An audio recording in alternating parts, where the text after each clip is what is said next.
James. It's 2 in the morning and you're really still yelling about Trench? I don't have time to stop. There is too much going on here. There are definite connections to Vessel, Blurryface, and Self-Titled, and Regional Best, and No Fun Intended, and I've got to find them all. Dude, it's 2:30 in the morning. Can you please stop studying Trench? Are you hearing me when I'm talking to you?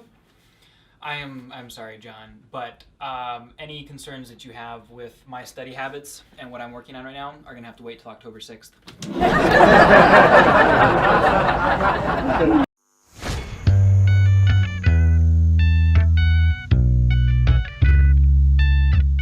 What's up, everyone? Welcome back to ARTV. My name is John, and yes, it is indeed time for a review that we've probably all been waiting for because it's an album we've all been anticipating. It's been 3+ years since Blurryface came out, so yes, indeed, it is time to talk about the new 21 Pilots record titled Trench.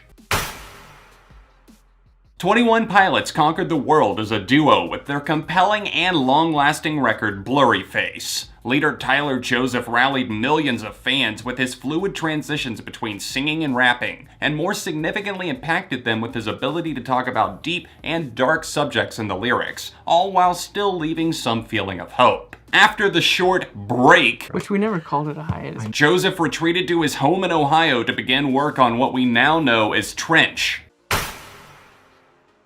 Trench is in many ways vastly different than its predecessor, but it of course retains plenty of elements that made them what they are as well. In the past, I have loved the genre bending and blending that T.O.P. have toyed with, as Vessel and Blurryface have both stood the test of time and remain super enjoyable to this day. That continues on Trench thanks to co-producer and co-writer Paul Meany, a name that should ring a bell if you remember the incredible T.O.P. XMM sessions. Meany is known as the frontman for the incredibly underrated and excellent band MuteMath, and if you're not aware of their music, then today is the day to change that, please. Meany and Joseph crafted a musical soundscape that bridges the gap between old and new, finding innovative ways to involve symphonies, bass guitar, synthesizers, and of course, the beloved ukulele. The synthetic touches work astonishingly well, dominating the instrumentals on many of these songs as Josh Dunn brings more of the raw approach with his steady and at times monstrous drumming to Trench. Tyler Joseph is an exceptional but very quirky rapper, something that's kind of an acquired taste for many, and there's more singing on this record than usual, something that you'll probably either love or hate. Obviously, a song like Levitate is entirely rapped, but you'll find that to be a bit of a lone wolf in that department, as soothing, comforting, but at times explosive singing dominates the new record. There's definitely a concept at the core of this album, but the concept isn't necessarily what defines every single song. Some albums crumble like a house of cards when you take away the idea behind it and try to listen casually. This one actually excels in that way, with subjects like mental health, escapism, and therapy all being discussed through the lens of a story. The nice thing is that the story of DEMA, the bishops like Nico, and all that good stuff actually translate quite nicely to real-world scenarios, making it relatable, but not in an easy way necessarily, but you still see the appeal.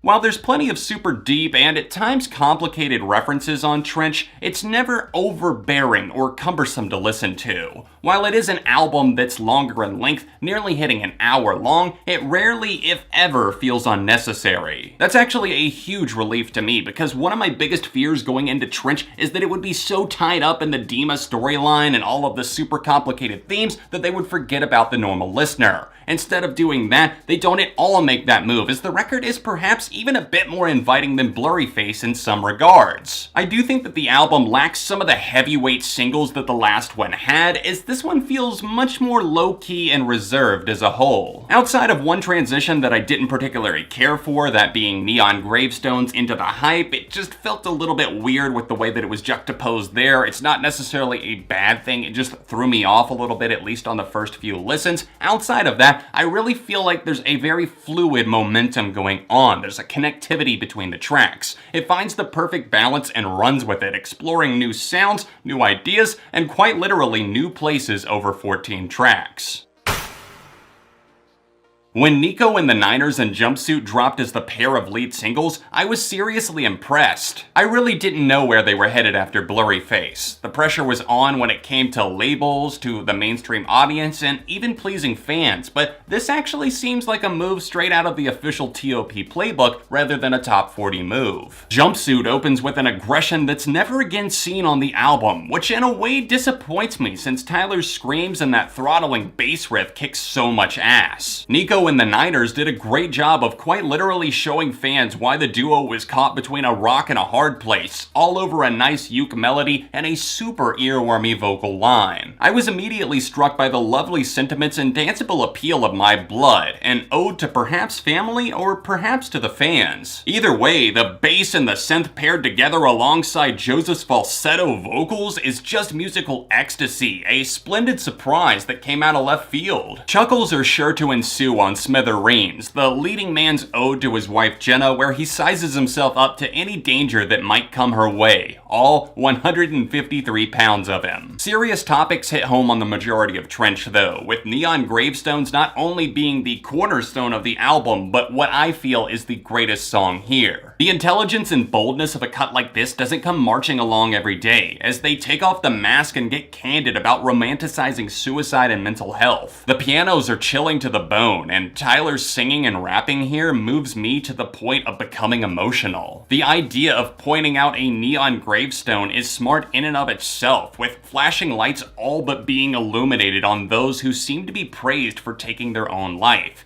Here it seems like Joseph is preaching the message of enjoying life, staying alive, and talking to somebody who has lived so much life and romanticized that rather than dying young. Unmistakable 21 Pilots vibes drown the listener in Chlorine, giving Neon Gravestones a run for its money. Sure, it's an updated sound, but they totally nail it here. Considering the message, man, I shouldn't find this song as catchy as I do, but damn, I can't get it out of my head. The beat switch up where Tyler goes from rapping to singing Can You Build My House is total lightning in a bottle, and overall, this is one of the most inspiring and awesome songs on Trench. The hype is instantly likable, as is much of this record, but I found this one jumping out to me in the sense that it's catchy and almost feels like it's single-worthy and ready for radio play without seeming desperate. Bandito is flawless as it so smoothly and pristinely hovers over the message of I could take the high road, but I know that I'm going low. That just really resonated with me, and there's something in that line that I'm sure you could pick apart, but it seems like despite the many theories that are already circulating, to me, this song is just talking about how we can take the high road, we can be the bigger man, or we can be the best person that we could be, but we know at times we're gonna be vulnerable and we're gonna go the easy way out. The aura and atmosphere that builds up to the eventual drum showdown mixed together with the synthesizers is so suspenseful, keeping you engaged the entire song. Cut My Lip has synth builds that remind me of MuteMath in the best way, fluctuating in tone as Joseph seems to reflect on his struggle with having so much exposure in the mainstream. Moments that don't feel as engaging don't come along all that often, and I really can't highlight a specific song here that I dislike.